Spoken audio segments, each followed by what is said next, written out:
Assalamualaikum warahmatullahi wabarakatuh. Waalaikumsalam warahmatullahi Kami dari kelompok satu akan menjelaskan tentang cyber security. Oke, next. Kelompok satu terdiri dari udah. Oke, apa itu? Udah, next, next, next. Apa itu cyber security? Definisi cyber security sendiri adalah praktik melindungi sistem, jaringan, dan program dari serangan digital.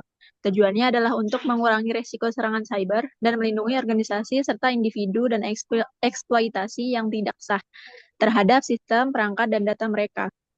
Terus ruang lingkup cyber security itu meliputi yang pertama keamanan informasi, terus keamanan jaringan, keamanan aplikasi, keamanan operasional, pemulihan bencana, dan pendidikan penggunaan akhir.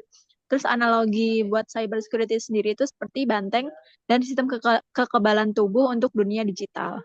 Next. Nah, kenapa sih cyber security itu penting? Yang pertama itu ketergantungan pada teknologi. Hampir setiap aspek kehidupan modern bergantung pada teknologi digital. Terus yang kedua itu ada perlindungan data sensitif. Itu mencegah pencurian data pribadi, keuangan, dan rahasia bisnis. Terus yang ketiga itu ada menjaga kepercayaan, itu kerugian finansial dan reputasi akibat pelanggaran data. Terus yang keempat itu ada melindungi infrastruktur kritis, yaitu keamanan siber vital untuk energi, transportasi, kesehatan, dan komunikasi. Terus yang terakhir itu ancaman yang berkembang. Pelaku kejahatan cyber terus berinovasi. Next. Nah, ancaman cyber itu ada tiga. Yang pertama ini ada ancaman umum yang pertama ada malware sama phishing. Malware itu terdiri dari banyak kasus gitu. Yang pertama ada virus, yaitu kode jahat untuk menginfeksi file lain.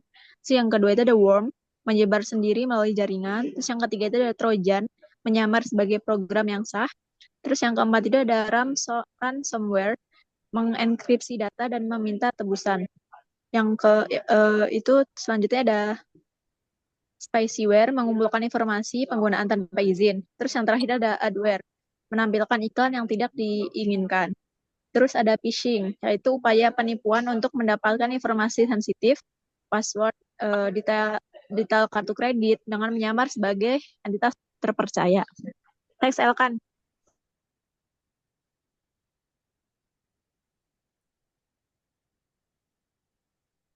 Baik, selanjutnya kita masuk ke pembahasan ancaman cyber umum yang kedua. Pada ancaman cyber umum yang kedua ini, serangannya itu lebih kompleks, meliputi serangan denial of service, yaitu membanjiri sistem atau jaringan dengan lalu lintas palsu untuk membuatnya tidak tersedia bagi pengguna yang sah. Selanjutnya ada juga man in the middle attacks. Pelaku mencegah dan mungkin mengubah komunikasi antara dua pihak tanpa mereka sadari. Jadi seperti penyadapan, man in the middle attacks. Selanjutnya ada juga SQL injection, yaitu menargetkan database melalui input yang rentan pada aplikasi web. Yang terakhir ada juga cross-site scripting, atau bisa kita sebut XSS, menyuntikkan skrip berbahaya ke dalam situs web yang dilihat oleh orang lain. Kita harus waspada terhadap ancaman-ancaman cyber umum yang pertama, yang kedua, ataupun yang ketiga. Dan selanjutnya, next, kita masuk ke ancaman cyber umum yang ketiga. Ini lebih kompleks dan lebih dalam lagi terhadap ancaman yang harus betul-betul kita lakukan langkah-langkah pencegahan ataupun langkah-langkah uh, pengobatan. Yang pertama ada zero day exploits, yaitu kerentanan perangkat lunak yang tidak diketahui oleh pengembangnya sehingga belum ada patch. Selanjutnya ada juga insider threats. Ini merupakan ancaman yang berasal dari dalam organisasi, karyawan, mantan karyawan, kontraktor yang memiliki akses sah. Jadi seperti orang dalam yang bermain dalam sistem, tapi dia itu jahat. Itu bisa kita sebut insider threats. Selanjutnya ada juga social engineering. itu bermaksud manipulasi psikologis untuk membuat orang melakukan tindakan atau mengungkapkan informasi rahasia. Seperti mungkin bisa kita sebut eh, hipnotis pada zaman sekarang. Jadi ada manipulasi psikologis agar orang itu melakukan tindakan yang membeberkan informasi rahasia. Dan selanjutnya kita masuk ke prinsip dasar keamanan cyber, yaitu model CIA Triad. Yang pertama ialah confidentiality atau kerahasiaan. Jadi prinsip ini harus kita pegang. Yang pertama confidentiality, memastikan bahwa informasi hanya dapat diakses oleh pihak yang berwenang, contoh enkripsi dan kontrol akses. Selanjutnya adalah integrity, yaitu memastikan bahwa informasi akurat dan tidak diubah secara tidak sah, contoh hash dan tantangan digital. Dan prinsip dasar keamanan cyber yang terakhir ialah availability atau ketersediaan. Ini maksudnya memastikan bahwa sistem dan data tersedia bagi pengguna yang berwenang saat dibutuhkan. Contoh, redundansi dan backup. Tiga prinsip dasar ini merupakan hal yang sangat krusial untuk menjaga keamanan cyber kita, yaitu confidentiality, integrity, dan availability. Ini yang harus benar-benar ditekankan dalam perlindungan keamanan cyber pada zaman sekarang. Dan selanjutnya akan dijelaskan oleh saudara saya, Junia. Silakan. Selanjutnya adalah perlindungan individu, yaitu SIP.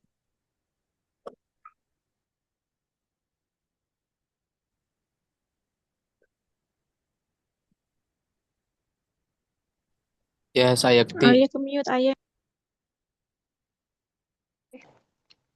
Oke, selanjutnya itu ada pelindungan individu, yaitu langkah-langkah praktis untuk melindungi perangkat kita. Yang pertama itu menggunakan kata sandi kuat dan unik. Itu gunakan kombinasi huruf besar atau kecil, angka, dan simbol. Hindari mengunggah informasi pribadi.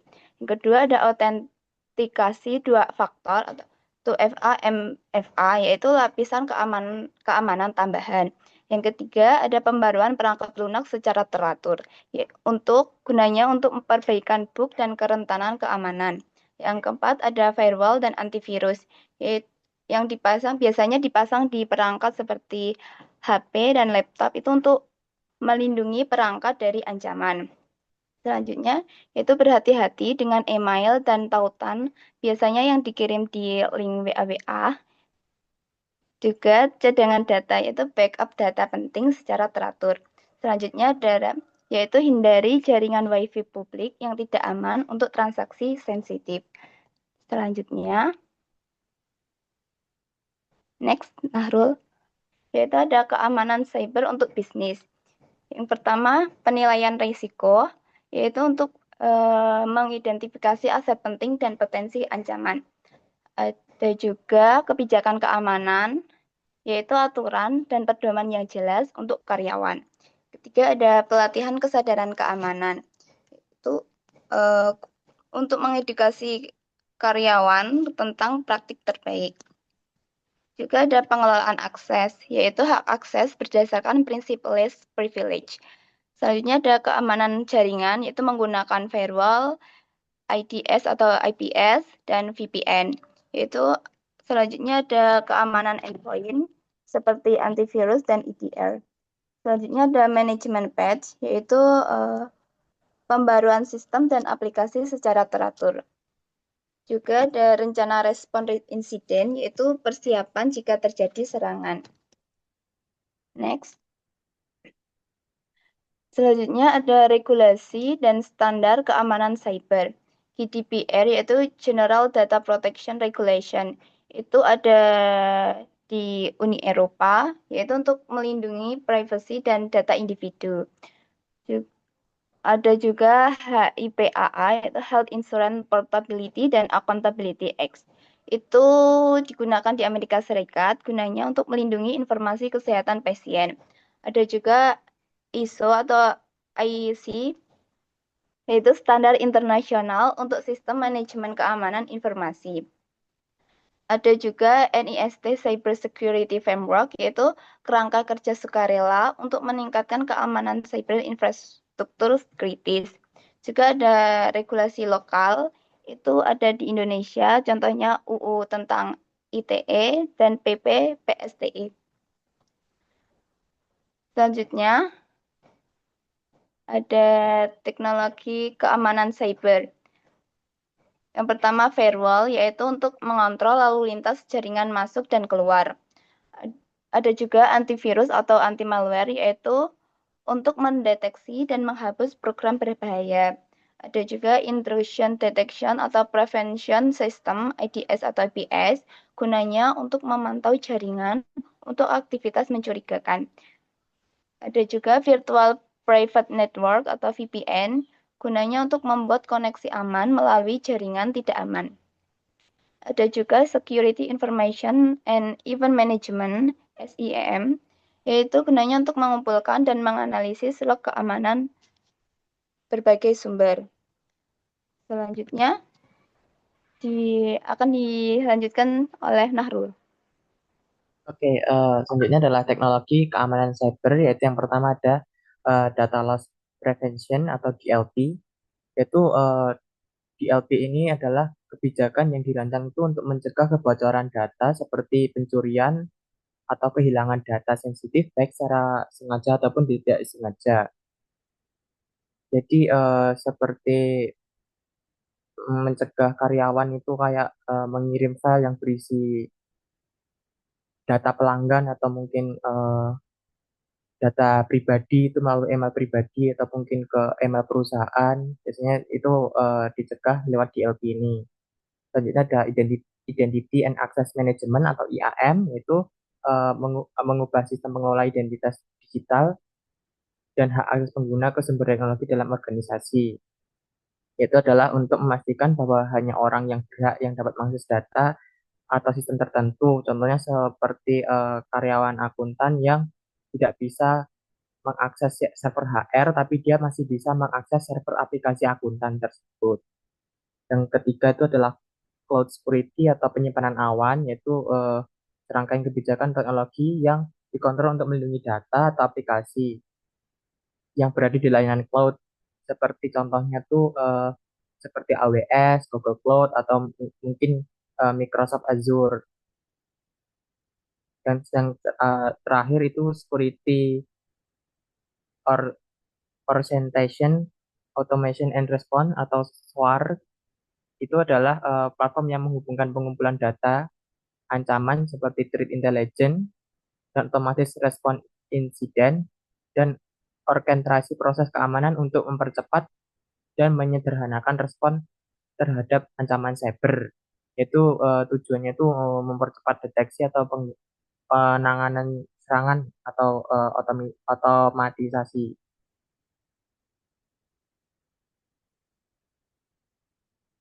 Selanjutnya ada tantangan atau tren masa depan untuk keamanan cyber. Itu contoh yang pertama itu adalah Internet of Things ya atau IoT, yaitu IoT ini seperti perangkat seperti CCTV atau Smart TV atau Smart Fridge, yaitu tidak memiliki keamanan yang kuat, yaitu seringkali tidak terbaharui. Itu membuat tuh hal membuka celah ya bagi para hacker atau mungkin penyerang buat mengakses jaringan internal gitu.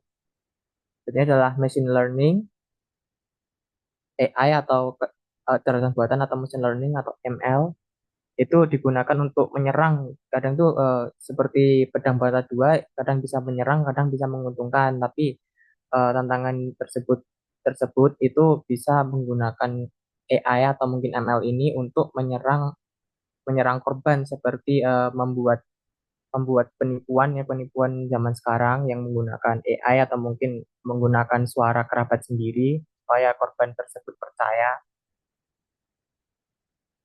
Selanjutnya adalah komputasi kuantum.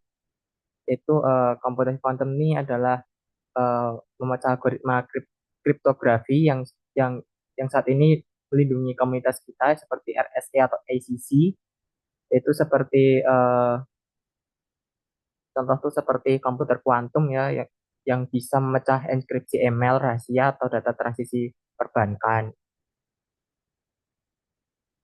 Beratnya adalah serangan rantai pasok atau mungkin supply chain attack, yaitu seperti penyerangan yang tidak menyerang target secara langsung tapi menyusup lewat vendor atau pihak ketiga.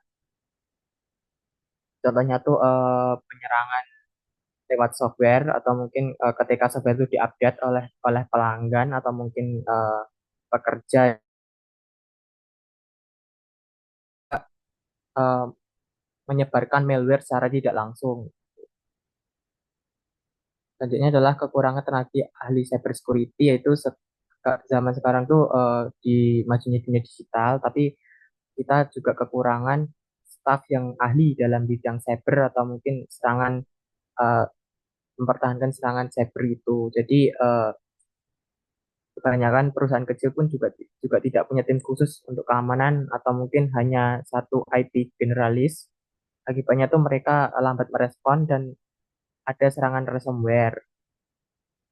Lembaga pemerintah juga berkembang di negara berkembang dan Indonesia itu juga kesulitan dalam menemukan SDM yang cukup untuk paham keamanan cloud dan jaringan. Contohnya seperti waktu itu Kominfo kebocoran data. Yang terakhir adalah ancaman yang semakin canggih ya, yaitu penyerang tuh sekarang pakai teknik canggih ya seperti APT atau mungkin Advanced Persistent Threats atau Zero Day Exploit dan serangan berbasis AI.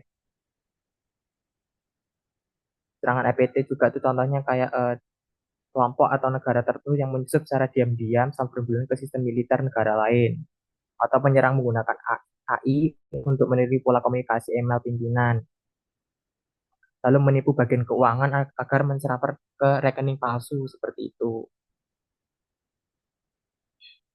Eh, Contohnya pun di dunia nyata juga ada, yaitu pada tahun 2017 ada serangan ransomware WannaCry, serangan ransomware global yang menekan komputer dan menjalankan Microsoft Windows secara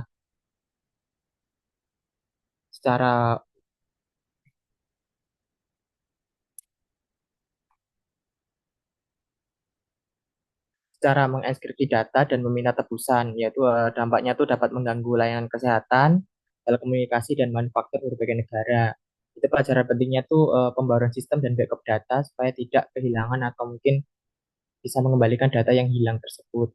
Itu juga pada tahun yang sama, yaitu 2017, ada pelanggaran data EUFAC, yaitu perusahaan pelaporan kredit EUFAC ini mengalami pelanggaran data yang besar dan mengekspos informasi pribadi jutaan orang. Itu dampaknya kerugian finansial, tuntutan hukum, dan kerugian reputasi yang parah, termasuk EUFAC sendiri atau mungkin para pelanggan eh, yang ikut menjadi kredit EUFAC ini. Pembelajarannya itu penting dalam mengelola kerentanan dan keamanan database.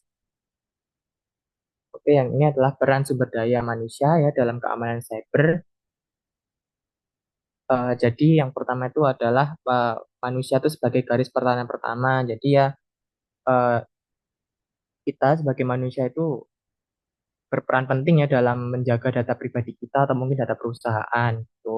Seperti saat dikirimi link atau mungkin link dari email, kita harus tetap waspada dan bisa harus tahu mana yang phishing atau mungkin update update password supaya tidak menggunakan password yang lemah supaya tidak mudah untuk dibobol.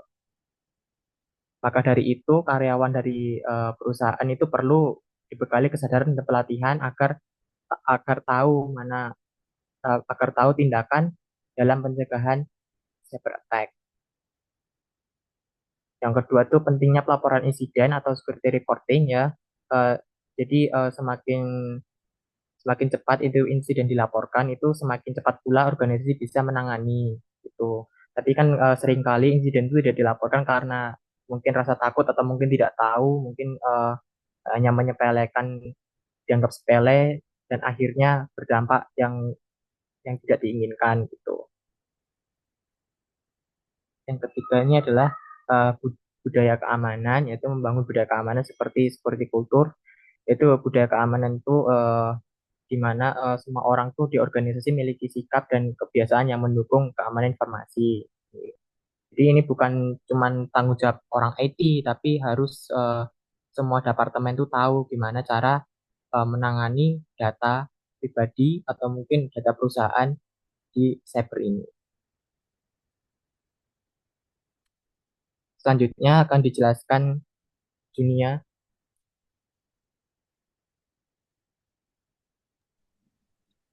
Oke, baik. Selanjutnya itu ada membangun budaya keamanan cyber. Yang pertama itu ada pendidikan berkelanjutan atau continuous education. Pendidikan berkelanjutan ini menekankan pentingnya pelatihan yang teratur dan relevan bagi semua individu dalam konteks keamanan cyber. Ancaman terus berkembang sehingga pendidikan juga harus diperbarui secara berkala agar karyawan atau pengguna selalu memiliki pengetahuan dan keterampilan terkini untuk mengidentifikasi dan menghadapi risiko keamanan cyber. Yang kedua adalah komunikasi terbuka. Poin ini menggarisbawahi pentingnya transparansi mengenai isu keamanan dan kebijakan yang berlaku. Komunikasi yang terbuka berarti informasi tentang ancaman cyber, insiden, atau pembaruan kebijakan keamanan harus disampaikan secara jelas dan mudah diakses oleh semua pihak terkait. Yang ketiga itu ada kepemimpinan yang kuat. Dukungan dari manajemen puncak sangat krusial. Ketika pimpinan organisasi menunjukkan komitmen yang kuat terhadap cyber, hal itu akan menular ke seluruh organisasi. Tanpa dukungan manajemen puncak, inisiatif keamanan cyber seringkali sulit untuk berhasil. Yang keempat, itu ada insentif dan pengakuan. Poin ini menyarankan untuk menghargai praktik keamanan yang baik, memberikan insentif atau pengakuan kepada individu atau tim yang secara konsisten menunjukkan perilaku keamanan yang baik dapat memotivasi orang lain untuk mengadopsi praktik serupa. Ini bisa berupa pujian, penghargaan, atau bahkan bonus kecil. Yang kelima itu ada sederhanakan aturan keamanan atau penyederhanaan aturan keamanan. Aturan keamanan harus mudah dipahami dan diikuti. Jika aturan keamanan terlalu rumit, bertele-tele, atau sulit diaplikasikan dalam kehidupan sehari-hari, kemungkinan besar akan diabaikan. Next.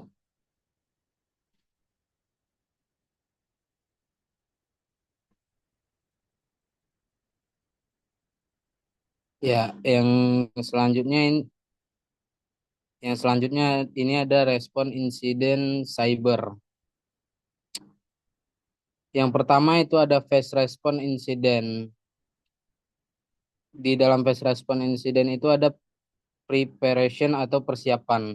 Ini adalah fase awal dan paling penting sebelum insiden terjadi. Di fase ini organisasi harus membuat rencana respon insiden komprehensif dan membentuk tim respon insiden CSIRT atau CERT. Tujuannya untuk memastikan organisasi siap menghadapi dan menangani insiden cyber secara efektif ketika terjadi. Yang kedua ada identification atau identifikasi. Fase ini berfokus pada deteksi analisis insiden. Tujuannya untuk mendeteksi insiden secepat mungkin dan memahami karakteristik dasarnya. Yang ketiga itu ada containment atau penahanan. Setelah setelah insiden teridentifikasi, tujuan utama fase ini adalah untuk mengisolasi insiden guna mencegah penyebaran lebih lanjut dan meminimalkan kerusakan. Tujuannya untuk membatasi dampak insiden dan mencegah kerugian lebih lanjut. Yang keempat itu ada eradication atau pemberantasan. Fase ini bertujuan untuk menghilangkan akar penyebab insiden dari sistem yang terpengaruh. Yang kelima itu ada recovery atau pemulihan. Setelah ancaman berhasil diberantas, fase ini berfokus pada pengembalian sistem dan layanan ke operasi normal. Tujuannya mengembalikan operasi bisnis dan infrastruktur teknologi informasi ke kondisi normal atau lebih baik. Yang keenam itu ada post incident activity atau pasca insiden. Fase terakhir ini adalah tantangan pembelajaran dari insiden yang terjadi. Tujuannya untuk meningkatkan postur keamanan organisasi dan kesiapan respon insiden di masa depan. Yang selanjutnya itu pentingnya kecepatan dan ketepatan. Pentingnya kecepatan dan ketepatan insiden ini dengan tujuan mengurangi dampak insiden. Next.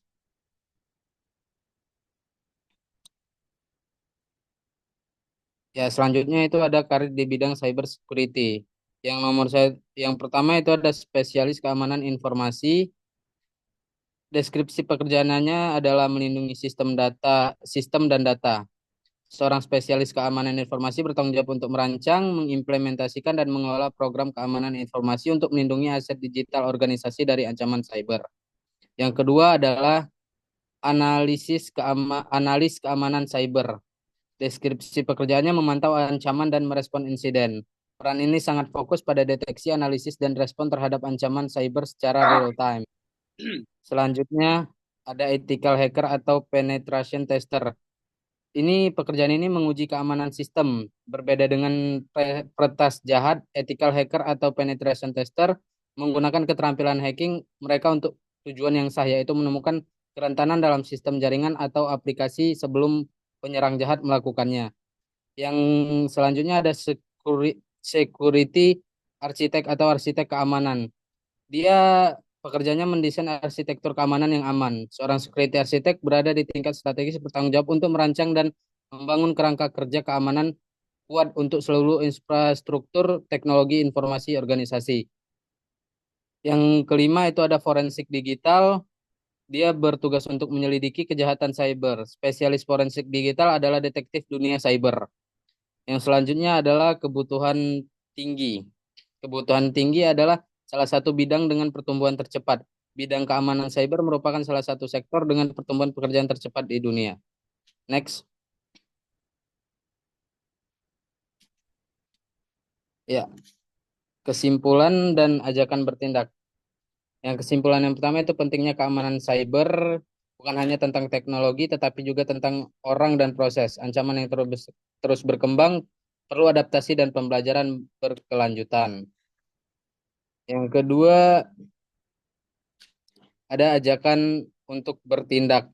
Mulai terapkan praktik keamanan cyber pribadi, dukung inisiatif keamanan cyber di tempat kerja Anda, tetap update dengan berita dan tren keamanan cyber. Pertimbangkan karir di bidang keamanan cyber.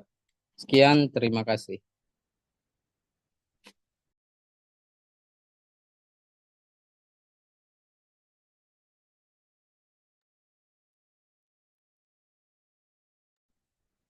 Oke, terima kasih atas pemaparannya. Mungkin kita masih ada waktu sekitar 8 menit ya, kalau ada yang mau ditanyakan dari rekan-rekan dari pemaparan kelompok ini. Mungkin ada dari rekan-rekan dulu.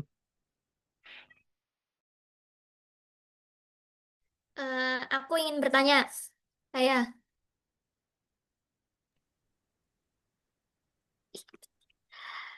untuk kelompok satu, eh, pertanyaannya dari saya, apa saja sih resiko cyber yang paling sering mengancam sektor keuangan, kayak contohnya di perbankan atau vintage gitu. Terima kasih.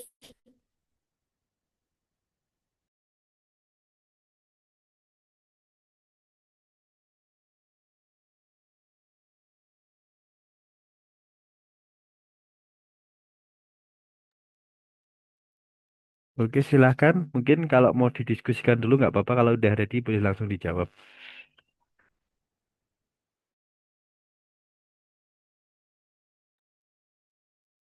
Izin menjawab pertanyaan Vinka, yaitu ada phishing ya mungkin yang pertama, yaitu seperti SMS atau mungkin dari WA, itu dari mengatasnamakan bank gitu, yang harus mengisi tautan atau mungkin username, email atau mungkin PIN PIN ATM gitu. Yang selanjutnya itu ada ransomware juga, itu ya yang mengeksekusi data atau minta tebusan ya agar bisa dipulihkan. Jadi kayak mungkin akun bank kita disandra atau mungkin akun kita disandra, supaya bisa membukanya gitu kita perlu tebusan gitu. Biasanya tebusannya nggak kecil gitu. Biasanya beberapa juta gitu untuk apa? Untuk buka aplikasi itu. Selanjutnya yang itu yang terakhir, yang ketiga itu ada pencurian data, itu ada atau data breach ya mungkin, seperti KTP, rekening atau mungkin nomor kartu kredit gitu, itu bisa bisa dicuri, dan uang kita ya mungkin itu bisa diambil. Oke, terima kasih Narul atas penjelasannya.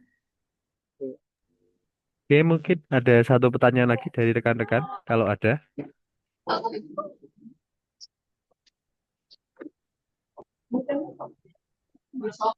Oke, misal tidak ada nanti boleh dicukupkan nggak apa-apa Mas. Nanti bisa kita lanjut untuk kelompok yang lain.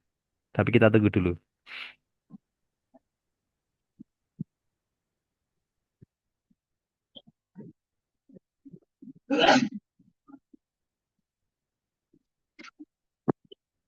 Pak, mungkin untuk mempersingkat waktu bisa lanjut ke kelompok selanjutnya, Pak. Oke, silakan ditutup aja mungkin untuk moderator presentasi tadi.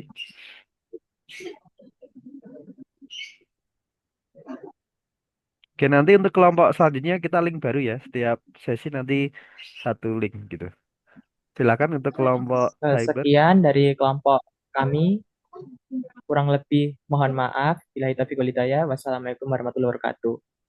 Iya, Waalaikumsalam. Waalaikumsalam. Waalaikumsalam warahmatullahi wabarakatuh.